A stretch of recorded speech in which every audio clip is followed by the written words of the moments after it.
What's up, everybody? So today me and Mike gonna discuss another topic. So me and Mike went to Japan, and honestly, I'm from Japan, and this is my kind of like first trip going back to Japan. I used to live in Japan a long time ago, but I was a kid, So I'm. It's like almost like my first time visiting. Like when I go over there, I think on all the video we posted on the YouTube. Something I recognize being there, blah blah blah. But most likely it was kind of like new trip for me, and 100% new for you. 100%. Okay, so let's talk about So you went for quite a bit. What is the difference? Like main thing. What impressed you a lot on that? Well, it was just shocking in general. Like I haven't been outside of the country like ever. Okay. So I get in a plane for 16 hours. I sit there, and then all of a sudden you get out, and you look at the signs. They're all different language. Yeah, different language. Yeah, that's kind of crazy, right? That is crazy. 16, the cool thing is that it was the time difference. So I forgot exactly, but when we get there, it was one day before or after. It was a day after. So it's crazy. It's like you're skipping one day, right? Yeah, weird. And then when we come back, we just get it back again, and it was like a weird feeling. Of course, our crazy trip was, you guys saw on the first day when we get there, somehow our plane to Japan was gone. What was that? That's crazy, right? It was insane. I mean, Yeah, it was like we got there, we landed, we're like, okay, let's hop into the next plane, and then there was a delay, I guess, on the plane. Yeah. And then we like took the train over there, which is pretty fast. Yeah. And we get there, and then they're like, oh, we can't let you on board because the plane's leaving right now. And we're like, what? Yeah, right. So it's not our fault the flight was delayed. And good thing we had a date. So the main reason why we went was to go to the Japan drifting event. And good thing we had 2 days. If we didn't get on there, we missed it. Yeah, exactly. But anyway, so that was that. That was kind of crazy. But so like we stuck there, right, in the Georgia, right, for one day. We started pretty bad, but end of the day, what do you think? Overall, what do you think? It was pretty good trip. Was it worth it? I think it was worth it. I mean, Yeah. a lot of people might be like off put because of the price. Yeah. Because of the plane price is just like a lot. I think it was worth it just because like you get to experience a lot more new things and then Yeah. just see a lot more new things instead of just being home and then doing whatever. So the first question, right? Do you think regular people can go to Japan without speaking Japanese at all? That is a very good question. Cause you had me, but if you actually go there, like just took me out, would Now- you? Like, what do you think? From my experience, well, we went to Osaka. Yeah. So Osaka is not is less touristy than Tokyo. Mm. And I've been hearing a lot about Tokyo being more English friendly.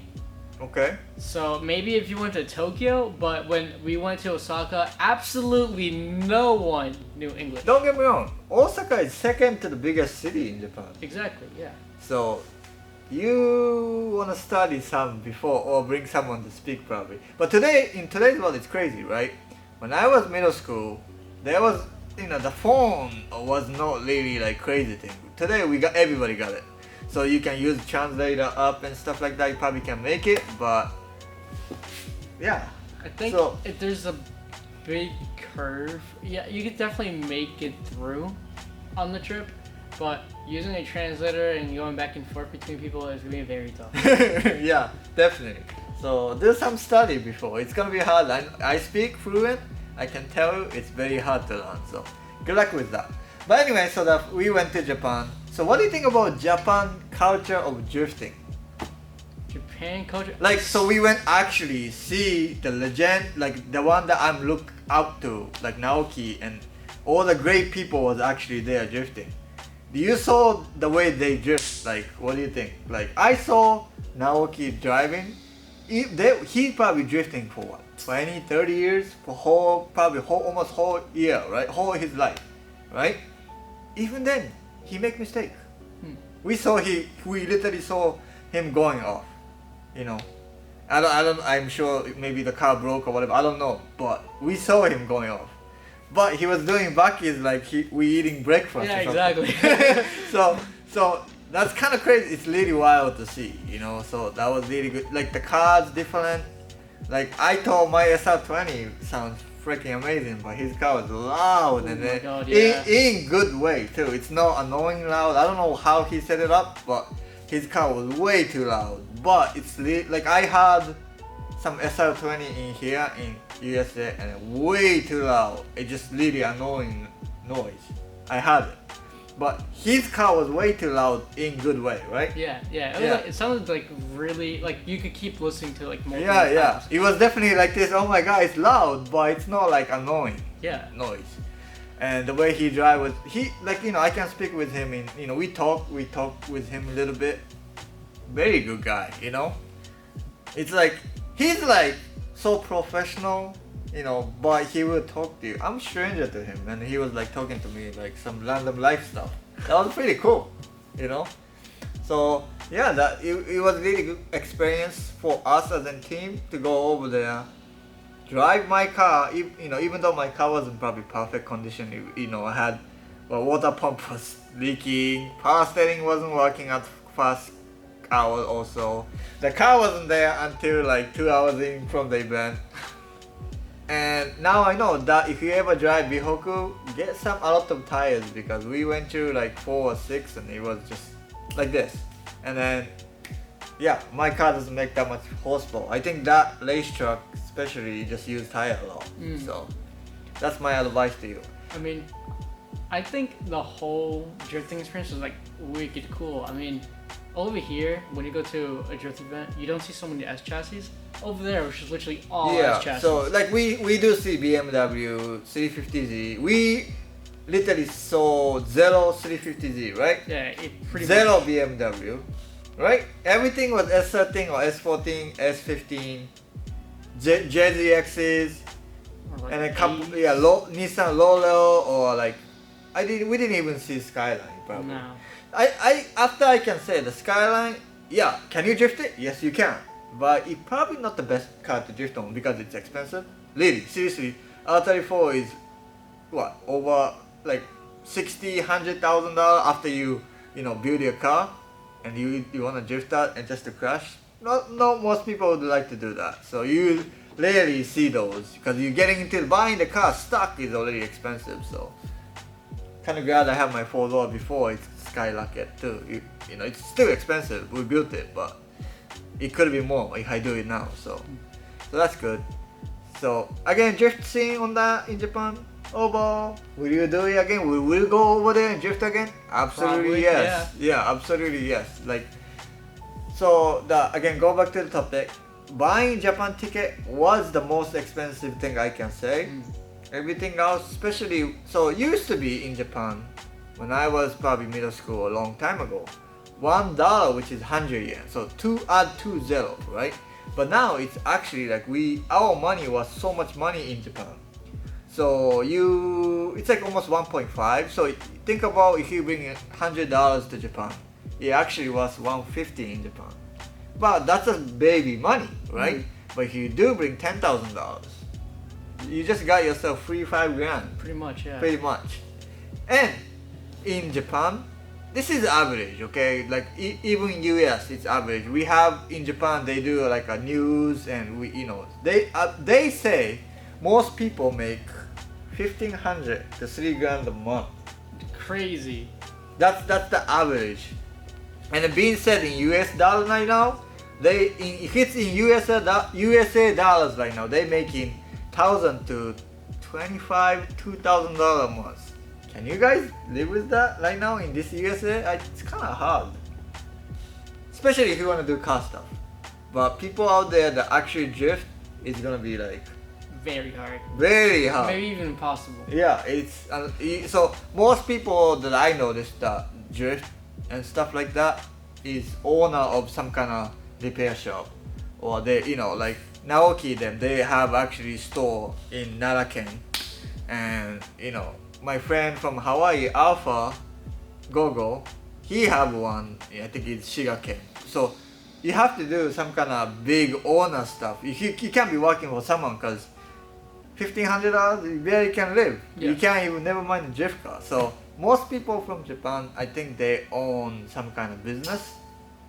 And I don't know, but answer is if you want to live there, you have to be doing something serious to make money, because that's what average people make, 1,500 and $3,000 in good days. So you probably making more towards like $2,000 a month. But good thing is we went eat restaurant Osaka city. We definitely can say everything, even though the city was pretty cheap, right? Yeah, it was pretty cheap. I mean, food Yeah. was like what, almost $3 to kind of fill you up. But that's in the city. Yeah. So if you go like, if you live there, you know your spot that you can save big money on whatever. Because we didn't go to any of that. We just literally went to the city where left and right was restaurant, which we show you on the old video. But even then, so it's based on what people make, obviously, right? If people really making 1,500 to $3,000, you think people can spending $50 on dinner? Yeah. No. Probably not, right? I mean, once in a while, sure. Once weekend, sure, people can do. But no, if you live there, probably can afford it. That's why it was cheap on the food. Yeah. Everything else beside the car stuff, I can say it's pretty affordable. Now, we went when the yen was weak. Right now, Japan's economy is like super, super bad. So we went over there. They're like, the yen's what, like 50%, 45% under what it's supposed to be right now? Mm-hmm. And it still is too, so it's like really good timing. So like, you buy a car in Japan, you probably save big money, Like a car that costs like $3,000 is probably gonna Yeah, cost so you I don't like- know how Japanese people buying those cars, because they're actually paying the price. Yeah, exactly. I You mean, know? it sucks, but since we're coming over, it kind of helps them out too. Mm-hmm. But let's move subjects real quick. So, what did you think about Thrash racing in the garage? Like, it was your first time coming over Yeah. there. So, what did you think about that whole experience? It was amazing. I'm glad, So me and Yusef, we met in Final Bout in 2023, and since then we talk and and find out they are doing an event on the April. So literally last year we went. I think September is when me and him met, and in 2 months in, he's like, we're gonna do 2 or 3 months in, he's like, we're gonna do a birthday event on April. And I my birthday is April 25. I'm like, okay, this is gonna be a great, freaking awesome time, right? So here we go, we buy a car. Not only that, we built a car. But I think I found a really good deal. So I'm actually, as of speaking, I like to buy another S13 to bring it here. I'm looking, can't find any deal like the one I found. I found a super good deal. Like, so right now, believe it or not, S13 and S15, Sylvia, like coupe, literally same price. Believe it or not, the good one, right? So that experience was great because he found. So I was like, oh, finding me a car then, so I can come, and he find it to me. I'm like, oh my god, that's a good deal, And I'm glad he bought that for me. He built it for me. Because of that, I like the Sylvia. I really like the Sylvia a lot, the S13. So can't thank him for enough. And then we are still talking, and we like to do business with them. So we'll see where the life takes us on that. Hopefully we can do some business, bringing their seats in, because their seat I sat on one. It was amazing, comfortable. They're really nice. Yeah, and so hopefully we can bring like container or something and stack them and sell them and stuff like that. So that's that. So we talked about drifting stuff in Japan. How is it like to live in Japan? Basically everything else is cheap. Now, it's been 15 years before you came back to Japan. How was it? How was it seeing everything that you've seen as a middle schooler? Yeah, it's seeing crazy. It all over again? So obviously, I thought I used to live in a big house. Guess what? No big, right? You were in my house. So oh yeah. It's definitely not big because I grew up and whatnot. So everything looks like so small to me. Especially after you live in here, everything is so huge, you know? Like, for you to have the garage size like I have in here, probably big dollar in Japan, a monthly. Or not here is too, but probably very expensive. So, the real question, would you live in Japan? My answer to that, no. I think if I had a good paying job, yes. But again, But based on again- the, you know, record, the paying job is there, It's really, really like you know? not on the high end of there, unfortunately. Yeah, so I don't think I would ever want to live in Japan again because you're not gonna make money, you know. And I heard, this is my story, teaching English in Japan is really a scam. Yeah, A bit. a big So you don't want to do that. Probably, I don't know. Like I watched some video about that, and I mean obviously that's what everybody think. If you're going there, that's probably what you're good at compared to, you know. So why that's you think it's the best, but guess what? It's not. You know. Yeah. And probably being, because you guys are using visa, not citizens, so Japan people will take advantage of you, trying to use you, so you're not gonna make a lot of money. Now, so I think it's the best way to do probably is to visit a lot. You know, that's probably the best way. I don't want to live there either.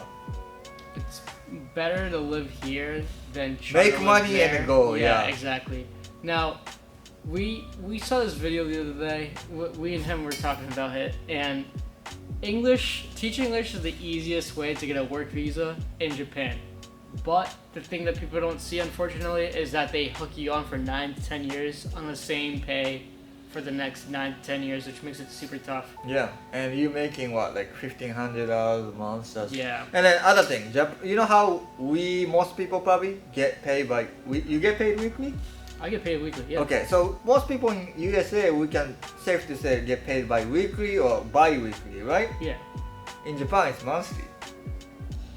You know, so I started working in Japan, middle school. My first paycheck roughly was monthly, $1,000. I remember this, right? And I was hyped by all means because I didn't do car, right? Getting $1,000 in 1 month was like dream on the middle school. But now if you get into car stuff like that, you gotta pay rent. You can't live like that, you know. But yeah, that's pretty much the experience from what we went through from this trip. And again, would you go back again? I'd go back again. The food was super good too. Yeah, food was great. is definitely, so I would like to say the food is definitely way too good compared to, for the price too. We overpay and we don't get good stuff here, right? We overpay. The other thing that I can't still yet, I can't go over this. Tipping people in restaurant. I cannot, I do it. That's what we do in here. But I can't stand it in here. Like in Japan, tipping to people is almost like rude. Consider it rude. Don't ask why. That's what it is. So, you know, I grown on to that. So like now what? The people want 18, 25% on tip in here. I'm like, if you want to make money, go find somewhere else. Is in my opinion. But you know, that's another conversation to that. But I think we're gonna end the video here. If you guys like the video, give me a comment and let me know what you guys think about this video, about Japan's culture and whatnot. And subscribe to the video and make sure see you on the next time.